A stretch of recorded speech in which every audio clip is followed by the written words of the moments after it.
Welcome to Not a Webinar, Candid Executive Insights. My name is Jim Frawley. I'm thrilled to have you here, and I'm so excited to launch this new series with you. We have a great program for you tonight, and if you know me, and if you know my work, you know that I have a very strong philosophy and opinion on change, on managing change, and how to prepare for change when you don't know what change is coming. Now, there's no shortage of opinions on the best way to do that, from gurus and coaches and consultants and advisors and mentors. My problem is a lot of it lives in the theory. It's not really real, and a lot of it really isn't very good.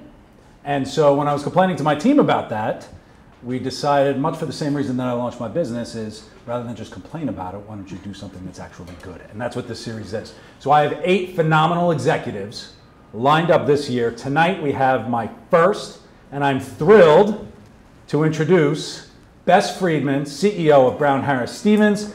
And she's a phenomenal executive. We're going to talk about her being a great executive of Brown Harris Stevens.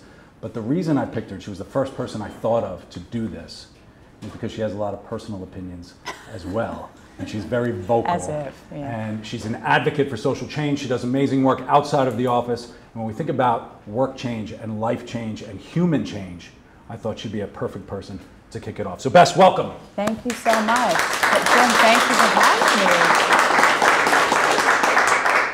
There's a lot I want to talk to you about tonight. Okay, I'm ready. You're ready? I'm ready. We're geared up. I'm geared up, yes. The first one is elephant in the room. We have to talk about real estate. Okay. Because that's, most people. Everybody's interested in real estate. Every party you go to, that's what people want to talk about. It's interesting. What's happening? Well, so here's my big question for you in terms of real estate. Yep. I feel like the industry is completely ripe for disruption. And lots of change is going to be coming. Mm-hmm. And so how do you manage that change? Well, the one constant is change. That's the one thing we know that's always, you have to, it keeps moving and you have to innovate. We've been disrupted already, as you know. We've had some new companies come in and shake things up and everybody improve their tech and that sort of thing. And so we just have to keep growing and doing and hiring the right people who see what the future is and make sure that we're investing in that. We partnered with somebody who's helping us with the metaverse so that they can educate our agents about that and Web3 and blockchain and all that stuff. A lot of people don't understand it. It is going to be a part of the future, how we do things. And so we're open to all of that. And remember, we're a legacy company. We've been around for 150 years, celebrating that this year. So it's a big ship to move with a lot of people have older ideas, but we do it slowly and carefully with our eyes open. Yeah, I feel like you have the reputation, at least, to be exclusive, to be very, very good at what you do. But an institution 150 years that has to change. You're also managing a business full of business owners effectively. That's right. So how do you carry them along for giving them the foundation, but then at the same time helping them keep up and do all that kind of work too? I mean, they carry me along. I certainly don't carry them along. I mean, the agents are the asset. And they are the CEOs of their own companies and their own brand in a way, and how they show up. Each one is different. Every agent operates very differently. And we have to make sure that we educate, communicate, support them in every way that they need, and give them the platform so they can flourish, right? So they can, use their superpowers, whatever those are, with their courage and grit and do everything incredibly well. But there are no two agents that do things alike. Everybody pitches things differently, dresses differently, speaks differently, and so we want them to be the best them, and we help them to do that. They all dress different, and I know we have some of your agents in the audience, and they're just cool. They're cool. This one's, super cool. Yeah, very cool. I feel like Brown Harris Stevens is cool, and you're cool, and your people are cool, and it's part of the brand where you're quintessential New York. Even though you're in other places as well. But we are people who are New Yorkers or grew up here will say, oh, I had dinner with some friends a few weeks ago and they're like, oh yeah, you manage my building, you manage my father's building. We've been around for 150 years, been through a lot of different changes, from changing skylines to wars to technology, you name it.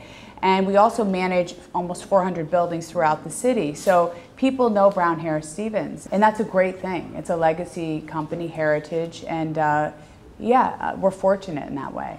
So talking about legacy and reputation and growth and Web3 and moving your business forward, and I think about people tuning in who are managing business, legacy businesses, in a variety of different types of industries. How do you preserve the reputation?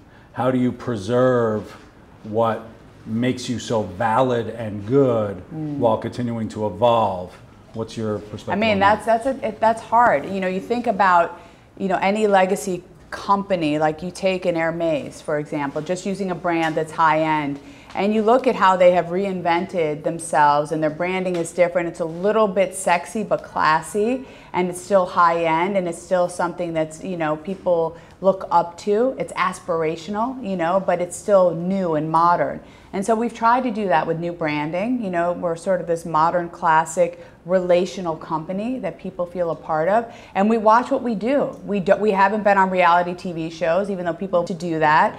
I do think, again, that it's a really bad portrayal of what the real estate agent does. I think it hurts us because the consumer thinks it's just super easy, and it really requires so much work and effort and study, and it takes away from, it usurps what we do. And so I think we just watch it. We make sure, and if somebody does something that we think is bad for the brand, we correct it, and we care about that. And it's culture too. Culture is like how you show up every day. What do you do? What do you care about? You know, it's how you treat people, from everybody in the mailroom to your top exec, and like that matters. And I think we have a kind culture where we take care of people. I feel like you probably live the culture, or at least, you know, when you think Brown Harris Stevens, you can think about you. The last 5 years running the business, talk to me about the change you went through, how to influence that change, implement that change, because transformation over time is incredibly difficult, especially now. Talk to me about change. Well, all change, first of all, I always say this, but progress is incremental. I mean, people look at somebody who made it, a singer, Harry Styles, Lady Gaga, whoever you want, people think, oh my God, you know how hard they had to work to get to that point. And that's with anything and everything that you do. There's a lot of build up to get there. And so it's little pieces over time, and it is never about one person. It's always about the team. So it's me and the team together, and the people that, you know, I've chosen to work alongside. I have great leaders from, you know, Kevin Kaveski, who is the leader on the West Side, who's, you know, one of our agents here knows very well. But you know, that type of leadership is just an example of the people that sort of push us and grow us together. And the last 5 years have been tough because we merged companies. You know, we came together with Halstead. We lived through a pandemic, which seems like another lifetime ago, I know, it seems right? ages ago, completely. But you know, there were a lot of pluses about that pandemic. And I was talking about this yesterday with a friend. You know, I had the opportunity to be at home. I have two teenagers, and we sat at home, and I worked from home, but at night we'd watch a different movie every night. And I tortured them by making them sit with me and watch movies that I wanted to see. We had a whiteboard of, you know, To Kill a Mockingbird, La Vita Bella, all those. And it was like eating ice cream and hanging out with them, and it was bonding. So there was a lot of pluses during that time. And as a company too, we really stuck together, and we communicated with the agents, and we just let everybody know, hey, we're here. You know, we don't know what's going on, but we're here for you. Call us, we're here, let's talk. And I think we just did it together. Mm-hmm. You know, that's what life's about, right? Showing up for each other. When things are tough, you know, I always say it's easy for people always show up when the limo's there, but who's taking the bus with you? You know, and that's what matters, like who's taking the bus with you? And that's what I think our company is about. It's like we're there for each other, for all the good and the bad, the good market, the bad market, happy times, tough times. We're in a tough time right now, in all candor, really a tough time. And it's a good perspective. And you know, New York was dead, is what they had said. And from a real estate perspective, with the outflow going, and people were mad. People were angry. They were like, ooh, yeah. And I never believed New York was dead. Never believed it for a minute. I knew it would bounce back. You know, another siren, another something. Right. It's New York. It's That's the melodies. Part of why we're here. That's right. The melody. But people, you know, also people like, you know, they want to see a downfall. They want, you know, New York City is so resilient. It's the talent capital of the world. People want to be here to either reinvent themselves or to become a better version of themselves. You know, people come from all over the world to be a part of New York City. And there's something super special about New York. You walk the streets, you feel it, you smell it. People are interesting, they're smart, they know a little bit more. It's funky, it's sophisticated, it's got flavor. Yeah. It's got diversity. It's like you want to be here. This city, I'm in love with it. It's a romance. I can't even explain it. Pretty good. I love it. I love it. It's just cool. It's nice. It's just cool. I think, you know, priorities shifted in the pandemic, and when you're managing your company, and a lot of the companies I work with, as they deal with sirens and all that other stuff is. But somebody once told me is employees, when you're thinking about your culture and what you're building for a culture, is they want to know your company has your back. The pandemic was a perfect opportunity for that. That's right. Especially as people were reprioritizing and spending their time with their kids and watching. What was your favorite movie that you watched with them, by the way? What movie did I watch with them? That, you know, they really loved. Okay, passed. But they really. Ooh, keeps like it's like beep. They. I don't know if you've seen. Have you seen Life is Beautiful, La Vita Bella? So the saddest movie. So they, we were all, like, I've seen it many times, but they saw it, and, you know, everybody was emotional, and to pull, that's what a movie does. I mean, it makes you laugh. It also pulls out emotion when you feel somebody's pain, when you feel the suffering, and there's something really beautiful about that. That's what makes us human, right? Is that we feel pain of other people. It's not just our own pain, but we identify when you see somebody on the street sleeping there. You don't just step over them. You think, geez, that's horrible. I wish, I hate, it hurts. I'm so sorry about that. That's what makes us human, right? And when you don't care about that, when you lack that feeling, that's why I think anybody in power who lacks love and empathy is perhaps the most dangerous thing ever, which is why I think our last president was very dangerous, because not about politics, because he lacked emotion, he lacked feeling for other human beings. And when you're in that seat, it doesn't matter about politics. You have to put people first. You represent everybody, and you have to lead with love. That's what all the best leaders have done throughout time. It's a perfect transition. Yep. Right, because as we talk about building your culture and looking at the person running the business and living it, I feel like you live your philosophy and your approach to social change and advocating for different groups and doing a lot of that work, and you're incredibly vocal about it, which is good. I follow your Twitter, and I was like, holy cow, this is like, she just tweets anything. This is amazing. Oh my God, not just anything. It's not like not just anything. Not Girls Gone Wild. I mean, let's just be clear. Yeah. But so many executives keep a public face and a private face. I don't feel like you merge I don't them. I do not. I keep politics out of business, because I think everybody has a right to choose what they want. What I will be vocal about is when something is wrong, when something is racist, when something is misogynistic, when something is anti-Semitic. There's not a, well, maybe, I don't know where I stand on that. That's just wrong. And you say, no, I don't accept that. And so I don't think you can just stand back and say, okay, well, I'm going to let this pass because I don't want to get in the mud. That's where you have a lot of problems. We have an obligation, if you have a platform this big or this big, you're Beyonce or you're just a little speck, whoever you are, you have to use that voice to help people. That's why you're there. I believe that. And so as you think about that, you know, in times of difficult change, we look towards leaders who have conviction. And many executives I know will refuse to wade into politics, which is probably good.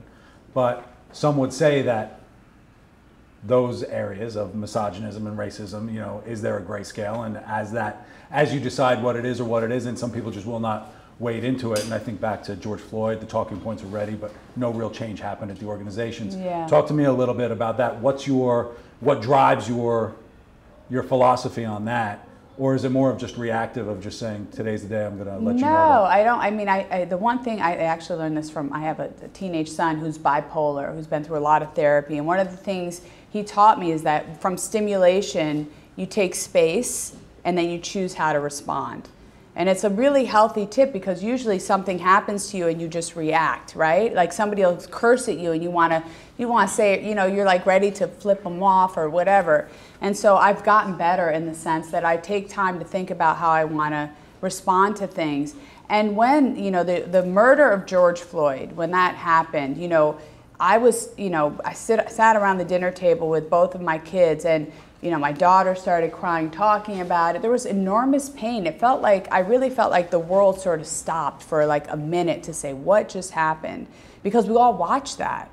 And it was devastating. So I just sent out a memo to the company just because people were in pain. They were hurting. And I think the country was hurting, just saying, I see you, I hear you. Here's some organizations you can donate to. Brian Stevenson, who does so much, was one of the people that I encourage people to donate to. But there's stuff you can do, is to be vocal, to care, and to be a part of things. And I think we make a little bit of change, you know, it's incremental, as I said. So, and it's like when Roe v. Wade was overturned, I sent out a memo just saying if people needed support for travel, we're happy to do that. When marriage equality got passed. And look, did I get some angry people? 100%. I had people saying, stay focused on real estate. It's all about business. We don't want to hear. And I wasn't imposing my opinion. I was just saying, I see you, I hear you. This is unfortunate. You know, 50 years of law with Roe v. Wade. And all I'm saying is I believe people have a right to choose or not for themselves what they want to do with their bodies. That's really all that was about. So I think that that's how we show up as a company. It's sort of love letters to a company of this is what's going on, how are you, I see you. And when it's something simple like even Father's Day, I once wrote this memo because I lost my dad in a car accident about my dad, and you know, people stopped me and said, you know, that meant so much to me. I lost my, you know, and when you share that vulnerability, people, you get goosebumps and you feel something. And that's what, you know, that's all, when I'm here, like if I can share and they share with me, makes me, it's incredible. That feeling is, you can't even put it, it's priceless. It's the best thing in the world when you feel like the love from a community of people. And not everybody's gonna agree, and that's okay. I respect different views. I'm open, I will listen. I just want, when people are in pain, it's palpable and you have to talk about it. I don't wanna put my head in the sand. It's easier to just ignore it. It's just not who I am. I've never been like that. So talk to me about what made you this way in terms of building up the humanity aspect.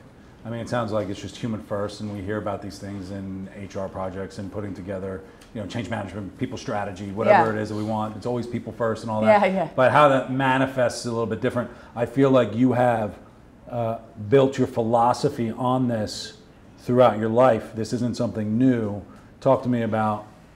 Well, I mean, I think a lot of it has to do with our environment. So, you know, my mom and dad, my dad, let him rest in peace, my mom's, you know, still here, were hippies and did a lot of great stuff to help people. And as a kid, you take in, you internalize whatever you see your parents do. You know, they picked up hitchhikers, bought them bus tickets, fed people, always had people over at Thanksgiving. I saw all of that. That was one piece. You know, they were, you know, crazy and fun. And at the same time, I was a little, you know, Jewish kid in Troy, New York, and, you know, there was a lot of anti-Semitism. You know, kids would spray paint swastikas on our fort, throw pennies, you know, all that stuff. It hurts you. You try to understand why they do that. And so I always just felt like I always spoke out, you know, because I knew what it was like to have somebody make fun of you because you're different. And I always said to myself, you know, I'm gonna always be a voice. I'm gonna do something. I'm not gonna ever be silent. I never was my whole, you know, even as a kid, I always was vocal about stuff because I saw my parents do it and I did it. And so it's just, you know, it gets internalized. I was lucky. I hit the lottery with my parents. Yeah. They were a little kooky, but it was fun. Good. Kookie's fun. They were definitely, you know, having a good time. They were great. They were, you know, incredible parents. A lot of love in my house. Good. A lot of music too. A lot of music going on. Yeah. All right. Hippie music. Listen. Yeah, hippie music. "Free to Be You and Me" was one of the. If anybody remembers that album with Marlo Thomas, and you know, but it was just fun. I knew. You know, the other thing is that as parents, we need to see. And I know there's parents here, and we have Fiona here. You have to see your kids. With technology, it's so distracting today. It's very hard because we're all looking down at our phones. But my parents always saw us and saw what we were doing, and we have to all try to make an effort with our kids and make sure they do that too, because attention is so rare. Try to get your kid to sit still for a minute or pay attention. We're so distracted, which is not a good thing. Yeah, because spending time, you know, with each other or doing something like this is unusual because we're always so, what did this say, and social media, and did somebody like me, and you know, it's so, when you go away and you're just off of all that, it feels so incredibly good. And I feel like when we think about cutting off and turning off, and to be able to advocate the way that you advocate and to be vocal, I feel like you have to be comfortable with yourself and have a belief system in place that you are core to do it. So I'm going to ask you in a little bit about advice for people looking to find their voice. But most of the executives that I work with, not most, but a lot, insecurity is incredibly thick. Yeah. Whether they want to admit it or not, insecurity is, everybody, Jim. Everybody's got There's not a person in life, and I mean anybody, everybody has insecurity, except for maybe Jay-Z. Everybody else has. Everybody in the world. I mean, for the most part, as human beings, we question ourselves. It's just a normal, it's part of it's good in a way because it gets you to look at what's going on and challenge yourself. And so I guess as I think of people looking to find their voice, right, to follow in your footsteps, to be an advocate, to be vocal about what's right, what's not, when you see something wrong, speak up. We have to be comfortable with ourselves in order to do that. That's right. What's the advice you might give to someone looking to find their voice, looking to be vocal, looking to almost create a platform that they can be proud of and stand behind? Well, I think it's important. You have to figure out what you're passionate about. Like, what do you care about deeply? What matters to you? Because everybody has different things that sort of press certain buttons in us, that get us excited. And you have to figure out what those things are because it has to be organic. You don't want to manufacture something because when people do that pretend stuff, it sounds phony and it doesn't come across. But if you care greatly about whatever, women's right to choose, whatever the topic is, if it really matters to you, then you'll go and fight for it and do that sort of thing. But it has to resonate. It has to feel good.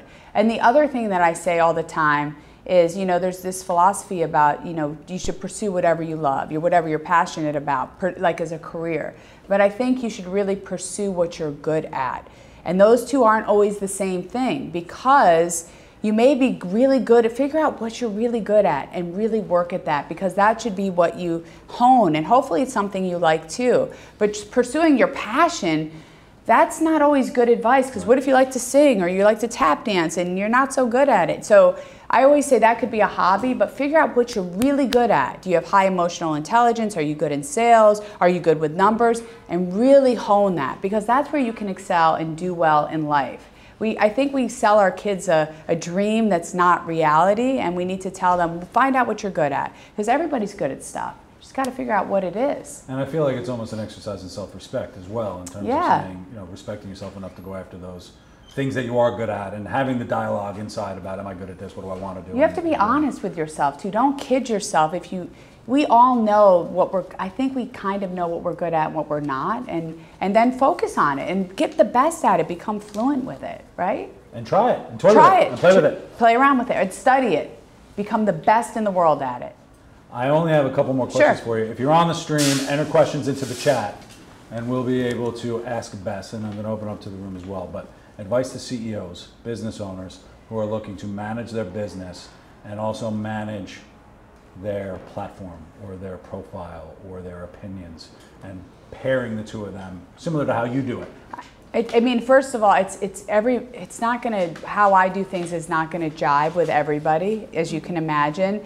You are your own person. We are, everybody is, we're all so different. I just do what I think is right for me and works for me. I know there's plenty of CEOs in the real estate space who I know very well who would never dip their toe in anything controversial and don't want to be involved in it. They never did that their whole life. Mm-hmm. So I think you have to figure out what is right for you and what makes sense, and it will hopefully align with what your company is about. You'll see every culture is so different wherever you go. There's different vibes and feelings, and you look at who's leading the charge, and it will tell you everything. And so I would tell, CEOs have to figure out what works for them. Because you don't want to be a phony about it, right? No, but I feel like there's also an expectation now. Do you feel like there's an expectation that you should be vocal? You should be vocal, but some people also feel, there's different views on this. Some people feel like in business, it should just be about business. There is a strong view that business should be about business, and you shouldn't be talking about social issues. But in our business, because real estate is a relationship business more than anything, we're working with, it's not widgets, we're working with human beings every day, our clients and our agents. And these are people who have kids, who have parents, who sometimes lose loved ones, who are going through a hard time, who lost a pet, who have financial issues. It's real, people stuff. And so it requires a human element to it. I think real estate is a space that will give you the room to do that. I don't know that Goldman Sachs can do that. I don't know that Jamie Dimon at Chase can do that. I don't know if he's doing that, and if it's right for him to do that. But I know in our space, because we're privately owned too, I have a lot of freedom, and the owners let me do my thing, even when I get in a little bit of trouble. They understand. But it works because our agents, it's a very familial environment, and we know each other. We have a lot of generations working together at BHS. So that's a little part of it. That's part of the history. Yeah, it's part of the history. Yeah. It's part of the history. Crystal ball. Oh, God. What does New York look like in 5 to 10 years? And then I'll ask you, what does real estate look like in 5 to 10 years? Oh, God. I mean, I think New York is going to be even better in 5 to 10 years. It'll be cleaner. I have a dream that this almost becomes like a walking island. Oh, wouldn't that be awesome? I would love that. Where you just line Broadway with trees and it's just all residential. That might be the case. I think it's going to be a much cleaner city. We're going to get cleaned up. It's going to get safer. I do think that will happen because I know everybody is feeling that strain of the city. When Bloomberg was mayor, it was a much cleaner city, it was a safer city, but it's Mayor Adams is really doing an aggressive job at trying to, you see on the subways, there's more police officers there. We have to do something about homelessness and get people into safe environments and deal with the fact that there's a lot of mental illness and people need help. So those are big issues, but I think we are going to get cleaner streets, a better environment, safer, more industry, more people living here. Hopefully we get rid of this ridiculous legislation in Albany with good cause eviction, which makes no sense, and things like that. But I'd like to see a lot more common sense legislation in Albany. I'm saying that as a hope. We'll see what happens. And real estate, look, real estate, we're in a tough market right now. But real estate through, after 9/11, the collapse of Lehman Brothers, the pandemic, real estate is a constant because people need a roof over their head. And so people have to buy, they have to sell. And real estate is something that people are going to do no matter what. And so I think the future for real estate is incredible, and for brokerage is also incredible because people want to buy from people. Yeah. They don't want to buy from technology in real estate. Right. I feel like the relationship aspect is what huge. They want to work with people they trust. They're having you in their home, where their kids are, where life happens, and they want to talk to people who are trusted advisors. And I think that's what real estate provides. And also, they're going through either a good time or a bad time or shifting job, and they want to talk to somebody who can give them really good advice. And so what we do is sacred. It's really sacred stuff. So I think it's only going to get better. But we do have those peaks and valleys. Yeah, it happens in everything. Right? So that's good. Yeah. Good. Well, thank you, Bess. Thank you, Jim. Are you up for questions? I love anything, sure. Great. So everyone, I want you to start thinking about questions, and we're going to look at the stream. On the stream, if you have questions, raise your hand if you have a question. I'll start with one question for you, Bess. You have groups that you advocate for. Yep. Who are the ones that are most important to you? I mean, I'm on the board of an organization called The Bridge, which is a nonprofit. It's been around for 50 years, and we build affordable housing for homeless people and for people who are suffering from mental illness, and we provide services for them, and it's an incredible organization. We have 28 buildings throughout the city, and it's something I'm really proud of, and we do great work. We have a gala coming up in May, and so that's one of the groups I work with. Another one that I'm involved with, Sanctuary for Families, which helps women who are victims of domestic violence. I'm on the board of Fordham Real Estate Institute. We're trying to raise awareness about people who want to get an education in real estate. And Fordham is sort of, people think of NYU and Columbia, but Fordham's got a great program and organization. Ryan O'Connor is leading the charge there, and I think it's something people should pay attention to. And so those are just some. Really? Yes, Fordham's good. We love it. We love it. Yes. I do feel like as New York evolves, those types of services are going to be incredibly relevant, important, and needed more. Yeah. Especially as change disrupts different types of industries, people are going to need just basic housing support. They do. Do you think New York is up? Well, you're going to say New York is up to the task, but it is. But we have, again, we're up to the task. There's a lot of people who have enormous wealth who want to help, but we have to want those people to stay here and develop here. And this is what the legislators in Albany seem to be forgetting with this sort of, like the good cause eviction. That sort of stuff is going to discourage builders from building apartment buildings with rental units in it. And it's not going to help the cause for affordable housing. So you want to keep people in the city, and you want to keep builders building, and you want to have legislation that's common sense, not crazy. So I'm hoping for more of that. That would be great. Good. So we'll see. All right, who's got questions? Fiona, I know you have one, Fiona. Something good. What'd you go to school for? I went to law school. I was a prosecutor, a state's attorney before I got into real estate, and I was a legal aid lawyer, and I worked in the juvenile rights division. So I did that for a bit. And I have to say, getting a law degree, even if you don't practice, is incredible because it gives you such knowledge and you learn how to think differently. It teaches you how to analyze things and read cases, and you know, it's really hard, but it is, I love it. I'm so glad that I practice law too. I love it. So that's something for you, Fiona, maybe, you'll see. You could be a lawyer. Why the switch from law to real estate? So I was expecting my daughter, who's now 20, and I was working at legal aid, and I was supposed to go back. I was on maternity leave, and going back to like the everyday where you're in court, and I just wanted more flexibility. And a friend said to me, "You should real estate. You would love it." So I talked to my mom, and she was like, "You should do this. You should try it." So I tried it, and it took off like a rocket. I loved it, and real estate helped. Knowing that, not real estate, having a law background helped. I think it helps with everything. And then switching, I guess, making the transition from real estate broker to corporate. Yeah, I guess is a little different. It is a little different. You know, I was at Corcoran at the time, and they asked me, they felt that I had leadership ability, and they wanted me to help them, and so I did, and I love that too, and so it kind of just took off. I think you just do the job, you work hard, and you shine. When you're working on things, I think people will notice it. And it's not about getting a title, it's about doing the job, and then all that other stuff happens. I feel like it's creating something. You're creating something that you can be proud of and you can own, and I feel like real estate agents, when they build a business, it's something that they can be proud of. But that's what every real estate agent does. I mean, people don't realize what a hustle it is to be a real estate agent. It is so hard. They have to know the market, and they have to work with their clients, and they have to be on top of things. They have to negotiate, and it takes so much time and energy, and you can't leave your phone down for a minute because you can miss out on things. And so it's a great career, but it takes a lot of work. It takes a lot of work. I'll ask a question. Yes. Ask a question. Hi. Hi. How are you? Nice to meet you. Nice to meet you. I love the culture you build in your organization, and it sounds like you create a safe culture. And then I was listening to you talk about technology and the importance, however, of the human connection in real estate. But technology is still upon us. And everything we read about is in the future, it's all going to be about how does the human and technology come together to create something even better. As we think about the skills of agents or employees, are there things that we should be focusing on, that you're focusing on, that evolve skill sets of your agents, of your people in your organization, that we're keeping up, that are going to become more important as technology feeds so much more of what customers interact with? I love your question.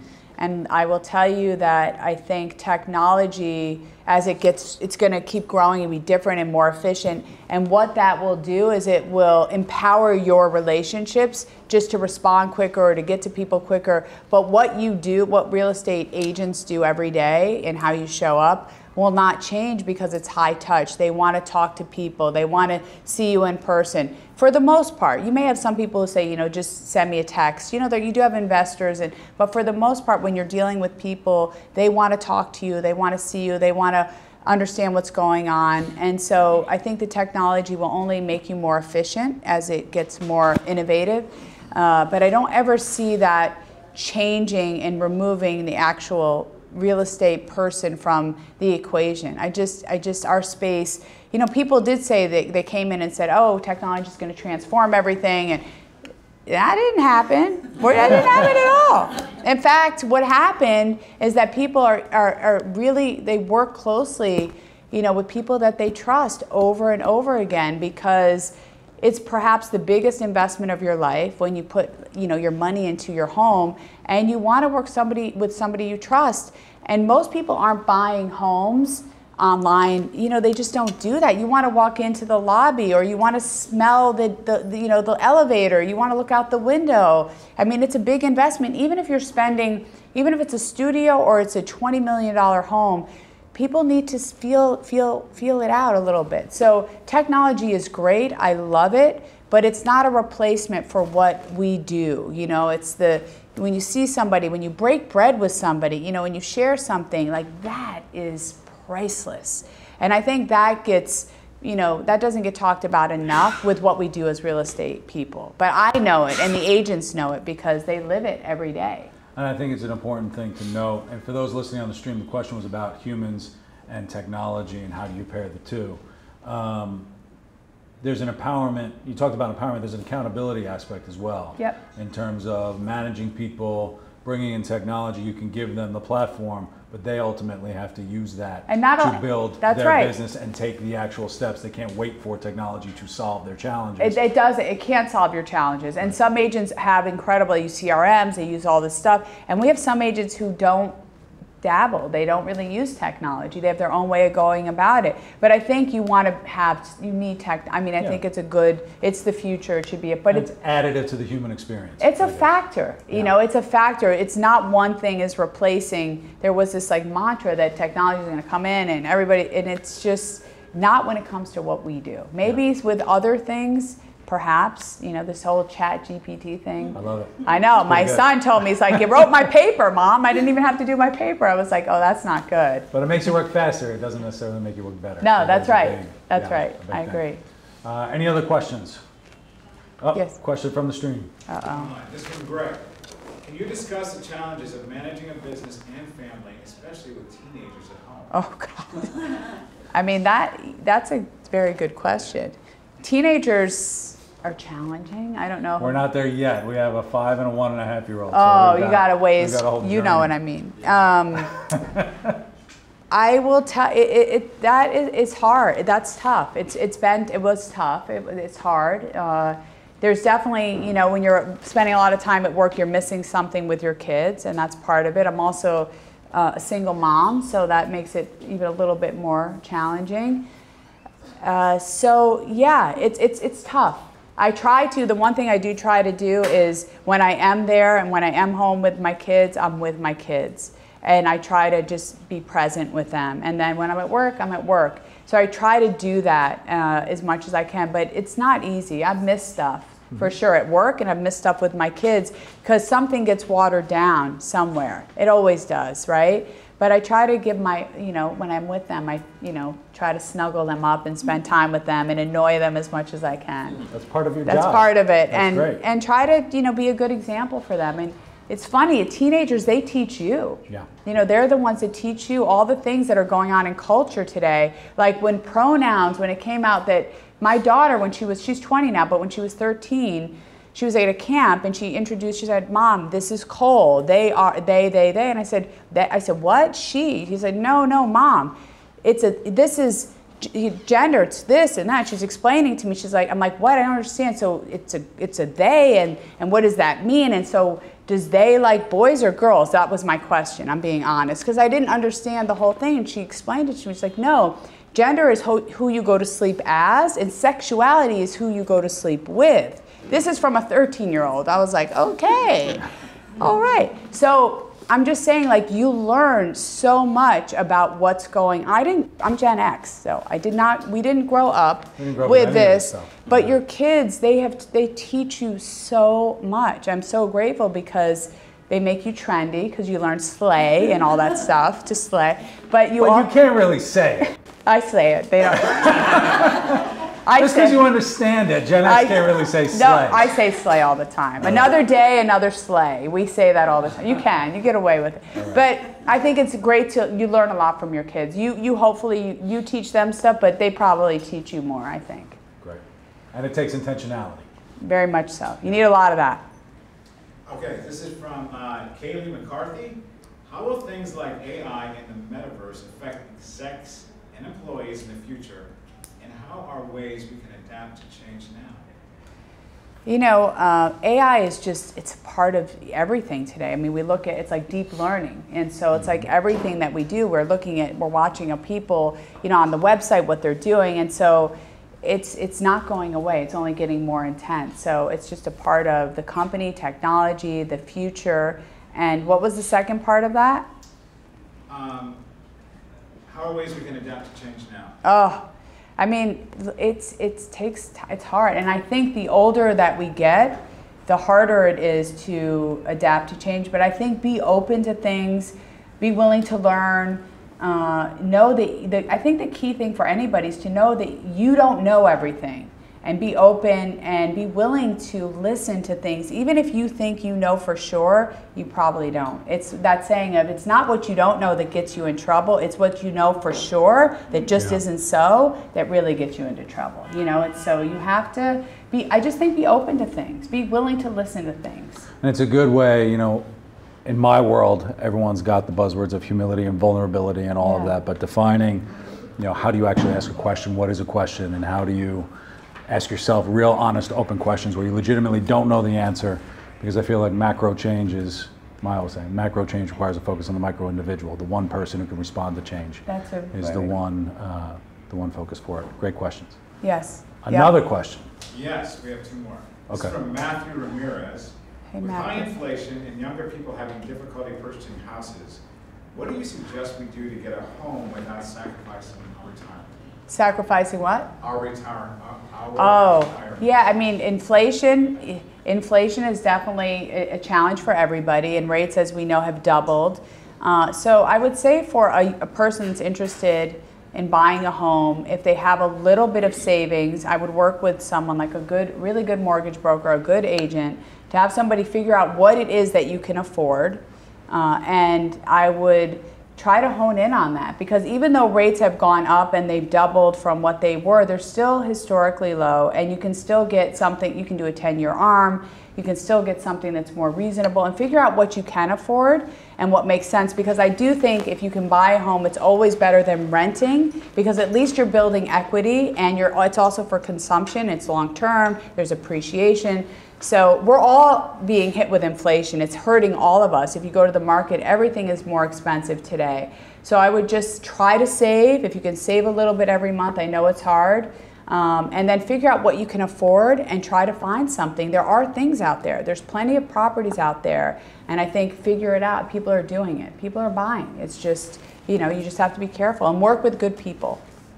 And I feel like many of the millennials, or at least that I hear, are complaining about the price of everything, which I guess is just a factor you have to accommodate. It's expensive. I mean, there is inflation, things have gone up, and you know, but I think if you can find things, you can make deals. Sellers are negotiating now more than they ever were because of the fact that rates are up and there's inflation, and the economy is, what happened with the banks collapsing, you know, that's created a lot of uncertainty. People are like, what is going on? It's confusing for people.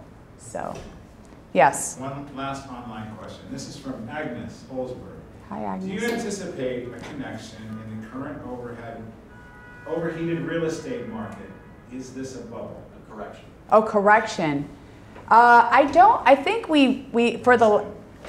for the last year we have already been slowing down. So I think we've been correcting, readjusting, recalibrating. And I think 2021 was just a crazy, I call it the year of FOMO. It was like everybody was like spending and having fun and buying. And I think we've been in a correction, a readjusting, and I don't think there's anything, you know, if a recession hits, the housing market will still continue. I don't think it'll stop. I think whether it's a recession or not, so I don't think there's any bubble that's going to burst. I just think it's going to be a little bit of a lumpy market. Yes?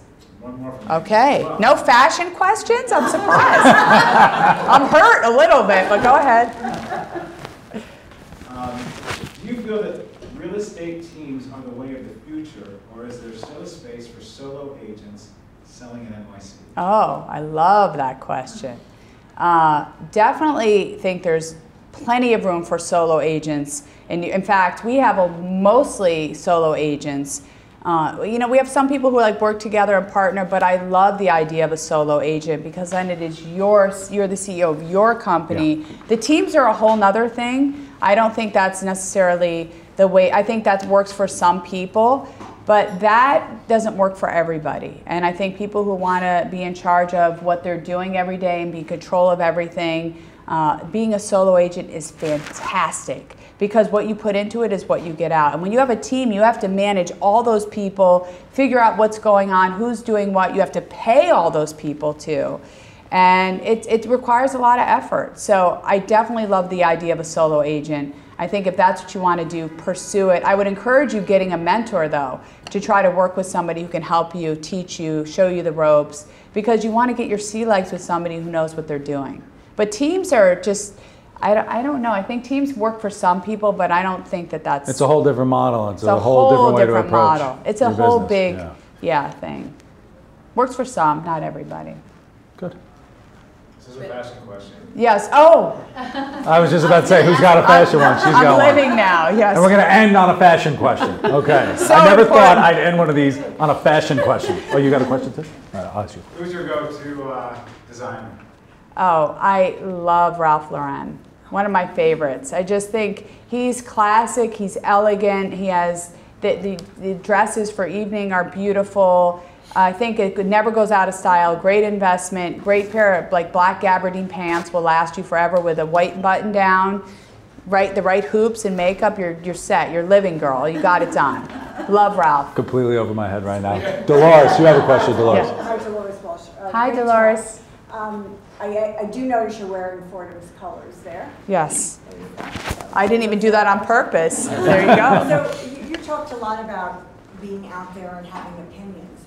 Since everybody does everything in 60 characters or less these Yeah. days, how is it that you educate yourself about the other side of something that you have an opinion about? That's a great question. Love that. You know, I try to read everything and pay attention. I read, the Wall Street Journal, I read the New York Times and try to listen. In fact, I consider myself to be very much a moderate. I have friends who supported the former president. I have friends from all different backgrounds, and I listen. I have friends who don't believe in a woman's right to choose.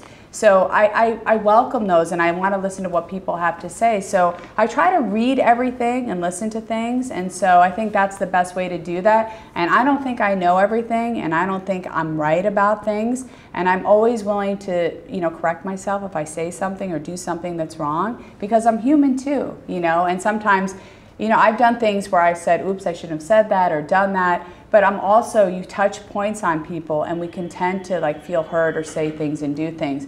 But everybody feels their way for a reason. They grew up in a certain household that said different things, and therefore they believe what they feel is the right way, and I respect that, and I understand that completely. I think people just want to be seen. They want to be loved. They want to be happy. They want to go home and see people that they love, and people want to be appreciated. It's really that simple. It's, and so I look at people as people, I love people from all sorts of backgrounds. And it's a healthy approach where it's, beliefs aren't truths. That's right. And so we can have our beliefs, but other people are going to have different beliefs based on their experience, based on their perspectives. And recognizing that they may believe something different doesn't necessarily mean that of course you're wrong. It's not necessarily true. It's a lot of emotion, and we have layers of stuff that our parents, we believe things that our parents told us, and we, and all that stuff, you have to peel it back. But I know that everybody's feeling or experience is very real for them. Yeah. And a lot of people felt like they got overlooked and weren't paid attention to. And when you feel like the world is not accessible to you, like the elite are leading and so on, that's why we got a lot of problems, because people weren't paying attention to people. Everybody matters, and we have to take that into account. Yes, another fashion question, I hope. I do have a fashion question and a serious question. Which one do you want first? What do you think, Greg? What do you? Go serious. Serious, all right. Serious, and then we will end on a fashion All right, question. yes. It's good. Fiona This can is help a me with the great fashion. one. Yeah. Any experience or advice to share when it comes to practicing vulnerability in times of change in this keeping up with the Joneses, fake it till you make it world? Wow, that is a really good question. And that was from Holly L. Wow.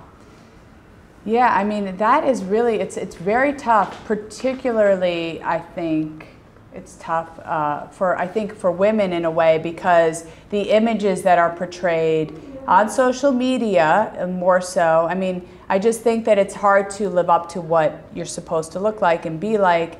I think it's a little harder, I just do, for women. And I think, that keeping up with the Joneses thing is just, if you constantly are looking at what other people are doing, you're always going to either look better or worse. And so I try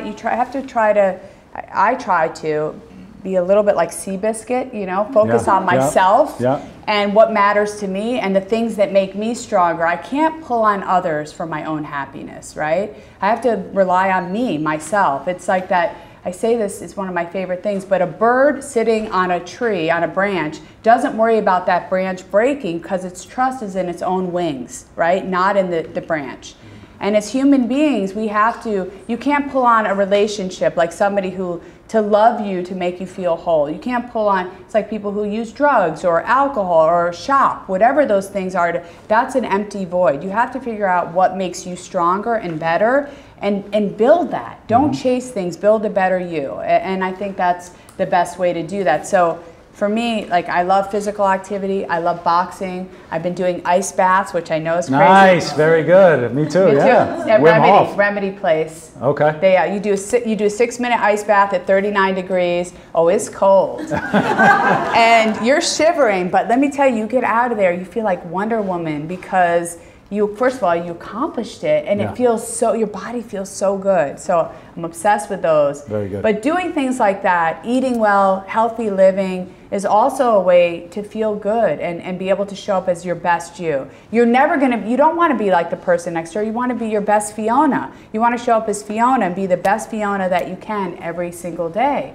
And so I think that's the best advice. Don't look all over the place. I see like a lot of young women today are trying to emulate or look like Kim Kardashian, okay? Beautiful woman, great business leader, all those things.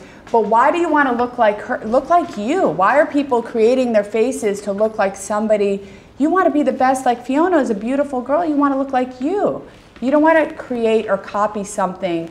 You know what? That I don't understand that. That to me doesn't make sense because then you're an imitation. You're an original. Why are you trying to imitate somebody? So I would just say stick to you, be the best version of yourself. And that's, I think, the best way to do that. There's a good analogy. I was doing a race a long time ago, and this old runner looked at me and he asked me if I knew how to run up a hill. And I said, no. And he said, the way to run up a hill is to look at your feet. You don't look at the hill because you know the hill is there, you're going up it. And it's really like a metaphor for change. You focus on the one thing you can control, which is your feet. You don't look at the people going faster or slower up the hill because they're irrelevant to getting you up the hill. That's a good one. You're going to know when you're at the top of the hill because the grade changes. Love that. So it's similar. That's a good one. It's not one. a boxing metaphor, but it's... Well, boxing, ice baths, you know, it's all that stuff. It's good. All right, fashion question. Are you excited? Skinny jeans are out. Wide legs are out. I'm not a fan of skinny jeans, so I mean, it's just not my thing. But I think all the trends, I think you have to wear what looks good on you. You shouldn't wear a mini skirt if it doesn't look good on you. And you should wear, we all know what looks good on our shapes and bodies. And some things, I know high-waisted jeans, my daughter was wearing those, or like mom jeans. You have to wear what you feel comfortable and with what looks good. So go for what looks good on you. Skinny jeans, if they do, you know, slay girl, do it. Wear them, go for it. Hoodies and a bathing suit. That's what I'm going with too. Hoodie, I do like a hoodie too. Hoodies are good. Okay. Hoodies are good. Well, Bess. Thank you so much. Thank you so much. This was so much fun. Thank you. Thank you. Thank you, guys. And thank you, everybody, for tuning in. Thank you. I trust that this has been very relevant, very real, and very helpful. And as you think about everything that Bess shared, and we have 7 more of these coming, it gives you a good platform to ask yourself the types of questions that you need to ask yourself as you navigate this type of change. So thank you for joining us. I look forward to seeing you at the next one, and I'll talk to everyone soon.